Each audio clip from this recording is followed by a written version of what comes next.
Is it just me, or has Aaron Reutzel had a strange sprint car career? We'll talk about that today, plus comparing Corey Day and Buddy Kofoid, surprising winless sprint car drivers, and much more. Let's go.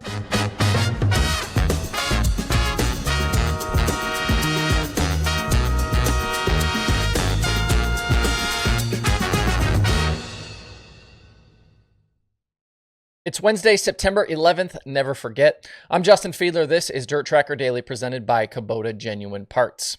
You guys that have been around for a while know that I've shared sprint car ticket discounts from Lincoln Speedway before, and I've got another one for you.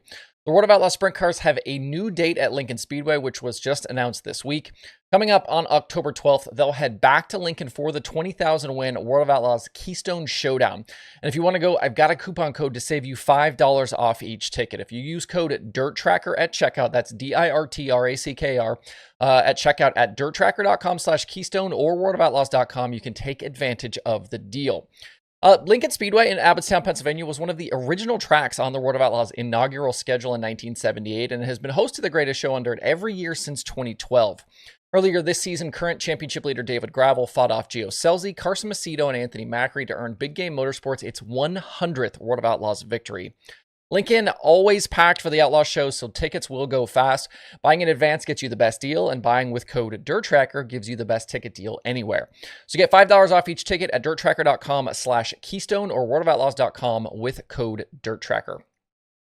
At Clay County Fair Speedway last night, Aaron Reutzel went to victory lane after passing early leader Hank Davis on lap 9. Reutzel doesn't make a ton of appearances with the ASCS anymore, with his last one with the series coming in 2023 at the 360 Knoxville Nationals. That was on a prelim night. His last win in a regular series event was actually at I-30 in 2022.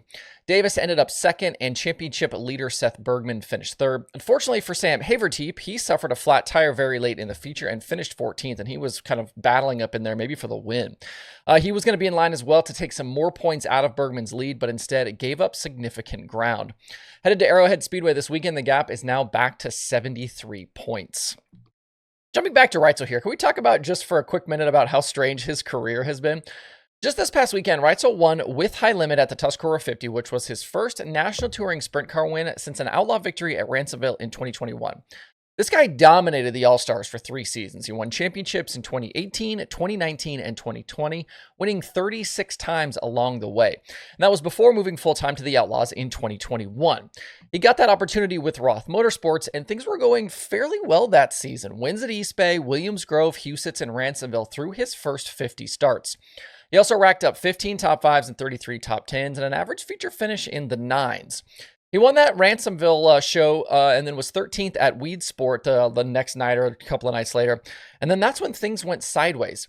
He was busted for that thin frame and issued a lengthy suspension. And in the aftermath, lost the Roth deal and was off the Outlaw Tour.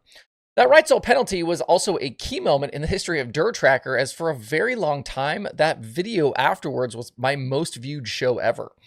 He emerged in September that season after the suspension, driving for Ridge and Sons Racing with Brian Ridge, and things have looked very different since then.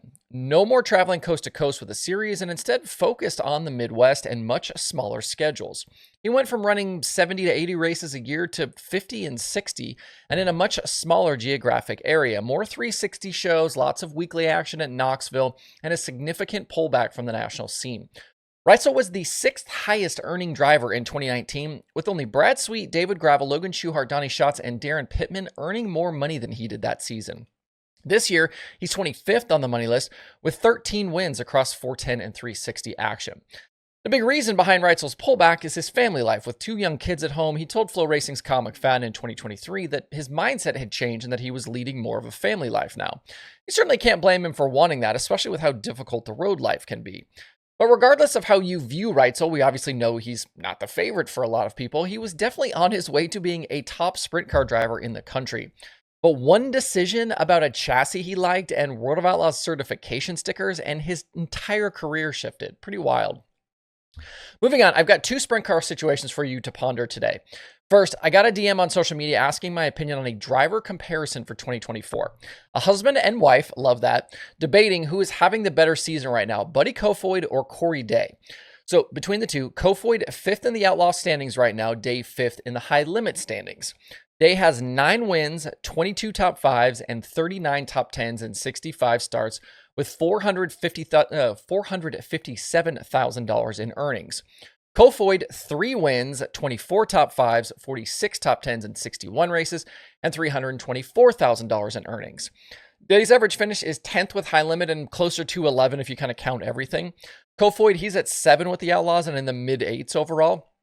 So Kofoid, better average finish, more top 5s, more top 10s, definitely more consistent, and that's even with some of the mechanical issues they've had this season.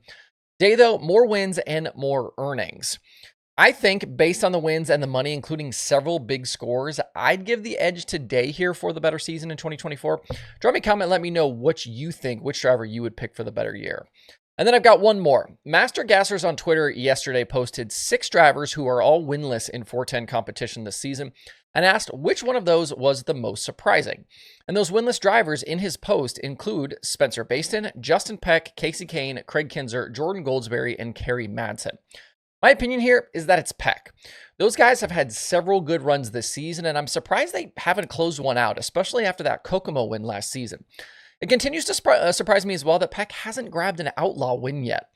I do think you could make a case for Madsen as well, especially given the schedule he's run. MSTS shows, he was just with the IRA, a bunch of weekly action at Huset's and Knoxville. He should have won at least one of those, you'd think. Drop me a comment, let me know your thoughts below. Yesterday at Oswego Speedway, the track build began for this year's Super Dirt Week festivities. If you don't know, Oswego, normally a paved track, but they put in a ton of effort to turn it into a dirt track for the week. A lovely photo here if you're watching on YouTube or Facebook from Jordan Fish that was posted to the Super DIRTRACKR Series Facebook account. They even had the mayor of Oswego stop by yesterday to get things started. Super DIRTRACKR Series, DIRTRACKR 358s, DIRTRACKR Sportsman Modifieds, DIRTRACKR Pro Stocks hit Oswego October 7th through the 12th for the 52nd edition of the event. They've added 30 grand to the full week purse, with the 200 lapper now paying $52,000 a win. The 358 race pays $20,000 a win, and the Sportsman and Pro Stock features paying $5,000 and $3,000 a win. Matt Williamson won both big modified paydays last year, sweeping the big block and 358 features. Before Super Dirt Week gets rolling, though, the Super DIRTRACKR Series has 3 races in between September 21st at Albany, Saratoga, and 2 nights at Atomic Speedway in Ohio, September 27th and 28th. Couple of schedule notes for you today. The Hunt the Front Super Dirt Series has canceled their Friday show at Lavonia because of Hurricane Francine. They'll be back to racing September 20th and 21st at Thunder Hill Raceway. Brandon Overton still the championship leader there. And then here not long ago, the Thursday FloRacing Night in America show at I-75 has been postponed because of Francine. They are in the process of trying to find a reschedule date. The next Flo Series show is September 25th at Brownstown. I'm a rising tide raises all boats guy, so hopefully as my audience grows, I can help other content creators grow as well. That's why every Wednesday on the show, I spotlight guests and happenings on the other dirt racing podcasts in the space. This week, Wing Nation has Roger Crockett. Last week, they had Trey Starks. Passing Points has Tyler Edwards. QuickTime has Jake Buback. Hoagie's Garage has Max Guilford and Ricky Warner.